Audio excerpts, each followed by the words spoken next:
Aha, one of the favorite parts about the coin market. We're going to walk around to the different dealers and the collectors and find out what kind of cool coins people have brought to the show.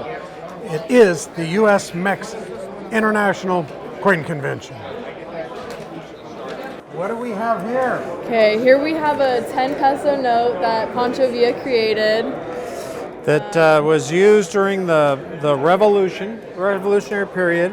They called them Villa's bed sheets because they were so large. That was one of the names for them. And this one's in pretty good shape. This note is it's like a $75 note. There's still a lot of this sort of thing around. It's got a lot of history attached to it. You can probably see on the note where it's got General Francisco Villa underneath the denomination there. So what do we got in family that's interested in that sort of thing?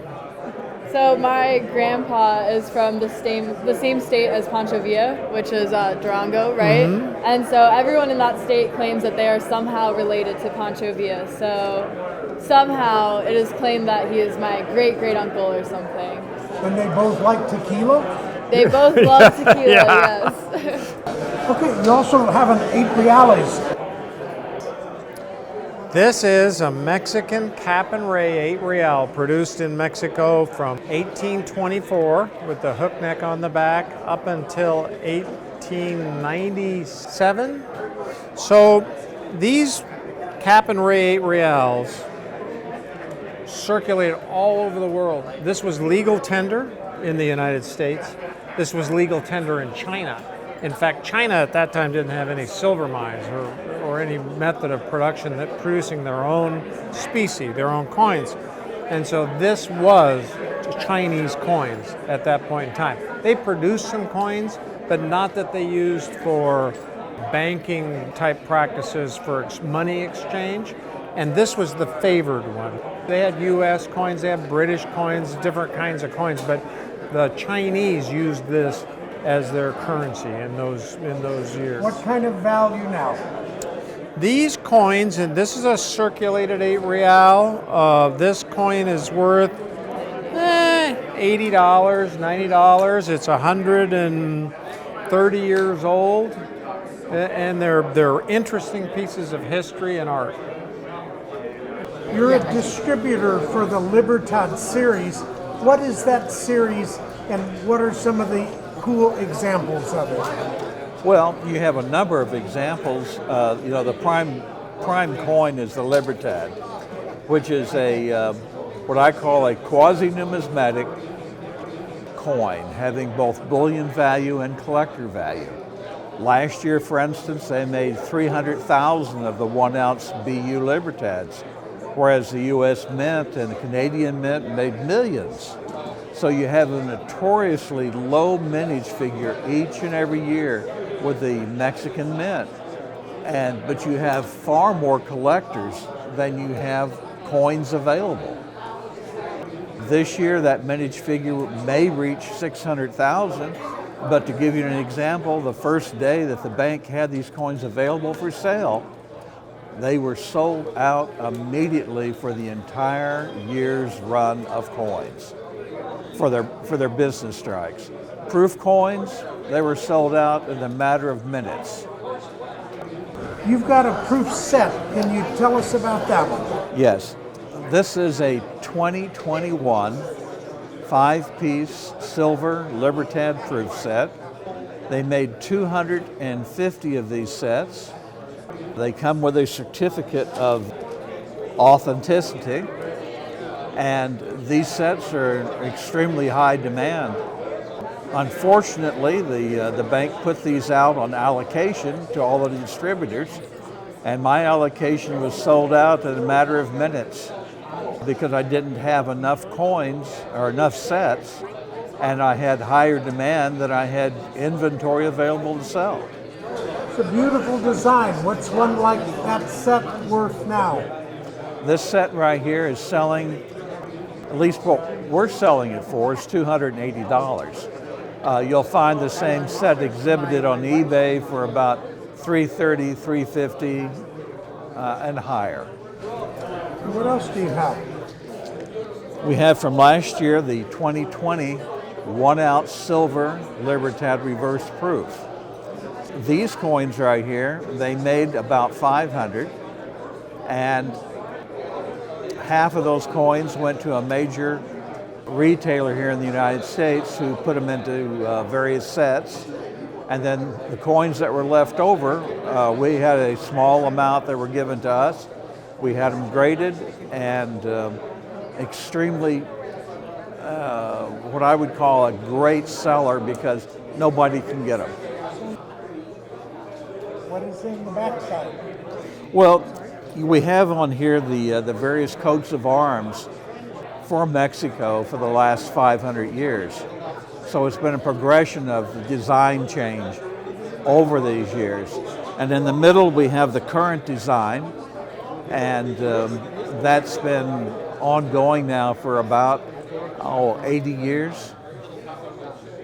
So. Side again.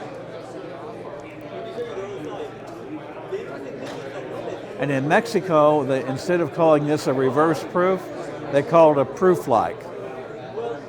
And just because of the minting process, it becomes a special coin unto itself versus the regular BU coin. And then we have a new set of coins that came out about 5 years ago. These are the antique finish. This is the 2-ounce version of it from 2018. The first year when they introduced these coins, they made, I think, 40,000 of the 1-ounce coins, and they weren't well received because people just didn't understand the antique finish. The following year, that minish dropped down to 1,000, and they were sold out within a couple of days. So it really depends on supply and demand in the marketplace and what people like and what they don't like. What kind of value on that one? This coin right here is worth about $80. And if you wanted to collect Libertads, what's the best way to go about it? Well, the best way to go about it is decide, which part of the Libertad series you want to collect. Do you want to collect the business strikes or the proof coins or the reverse proof coins? Or do you want to collect silver or collect gold? Gold is very difficult to obtain. Mintage figures this year run anywhere from 500 to 250 coins. So you don't have enough coins out there to satisfy all the demand of collectors everywhere. So consequently, those coins have sold out extremely quickly. And in addition to that, they've been oversubscribed and people have not been able to get enough of them. But also as Stacks Bowers, we like to show off some of the cool lots that we have coming up for auction. And today especially, we've got some really amazing Hookneck 8 reals. These are very rare in and of themselves, but we have a whole case full over here you'll have to see, ranging from Mexico mint to Durango to very, very rare Guanajuato mint.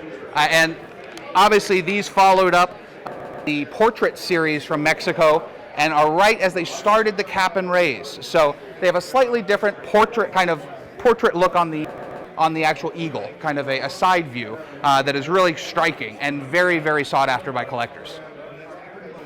What's the spread in prices on these kinds of coins? It depends on the rarity, obviously, and condition. I mean, a mint state, something like this is several thousands of dollars. And heck, even a very rare, like Guanajuato, like 1825, is also several thousands of dollars. These are quite expensive coins, but they're very rare and very sought after.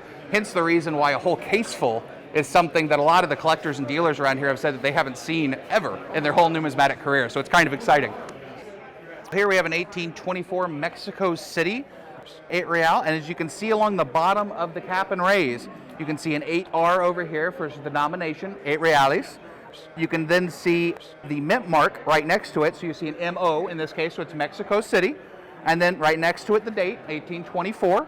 And then what you have on the other side is you have an L and M. And now what these are the assayers. So when someone was actually in charge of looking at the quality of the metal and the silver in it, and saying this has the correct fineness and metal content in the peso.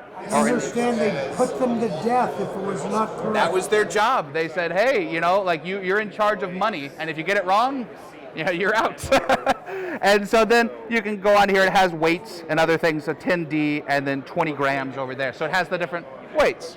But the real interesting thing is if we turn on the back, and you can see this side has a hooked neck profile eagle eating the snake. It's a standard kind of view, eagle that you'd see with Mexico, but in this case, again, you have the profile. And this is what really makes these so interesting, is this difference in this eagle really makes people love it, and it only happened for the 2 years early on. So it's really a rare, scarce type.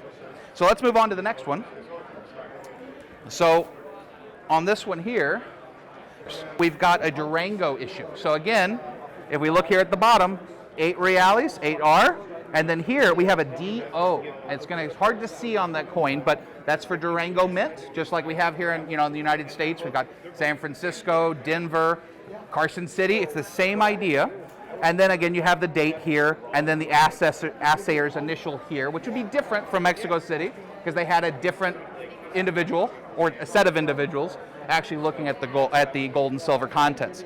So again, if we flip over, you can see again the beautiful profile hook neck 8 real eagle, and just an awesome symbol of Mexico.